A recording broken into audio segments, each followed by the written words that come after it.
একসময় একটি জঙ্গলে একটি বানর থাকত যে নদীর তীরে জাম গাছে বাস করত।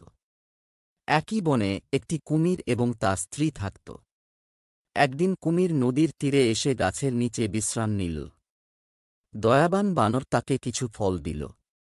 কুমিরটি পরের দিন আরও ফলের জন্য ফিরে এল, কারণ ফলগুলি তার পছন্দ হয়েছিল। কিছুদিন কেটে যাওয়ার সাথে সাথে কুমির এবং বানর ভালো বন্ধু হয়ে গেল। একদিন বানর কুমিরের স্ত্রীর জন্য কিছু ফল পাঠাল। সে ফলগুলি খেল এবং সেগুলি তার খুব ভালো লাগল, কিন্তু তার হিংসা হল, কারণ সে বানরের সাথে তার স্বামীর সময় কাটানোটা সে পছন্দ করত না। সে তার স্বামীকে বলল, যদি ফলগুলি এত রসালো হয় তবে আমি ভেবে অবাক হই যে বানরের হৃদয়টি কত মিষ্টি হবে। আমাকে বানরের হৃদয়টি এনে দাও। কুমিরটি তার বন্ধুকে হত্যা করতে রাজি ছিল না, তবে তার কোনো উপায়ান্তরও ছিল না। সে বানরকে তার বাড়িতে রাতের খাবারের জন্য আমন্ত্রণ জানাল এবং বলল যে তার স্ত্রী তার সাথে দেখা করতে চায়।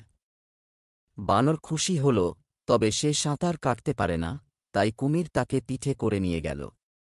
কুমির খুশি হল যে সে বানরটিকে বোকা বানাতে পেরেছে, কিন্তু নিয়ে যাওয়ার সময় সে বানরকে বাড়িতে নিয়ে যাওয়ার আসল কারণটি বলে ফেলল। চতুর বানর বলল, তোমার আমাকে আগেই বলে দেওয়া উচিত ছিল, আমি আমার হৃদয় গাছের উপরে রেখে দিয়ে এসেছি। আমাদের অবশ্যই ফিরে যেতে হবে এবং ওটা নিতে হবে। কুমির তাকে বিশ্বাস করে তাকে আবার গাছের কাছে নিয়ে গেল। এভাবে চালাক বানর নিজের জীবন বাঁচাল।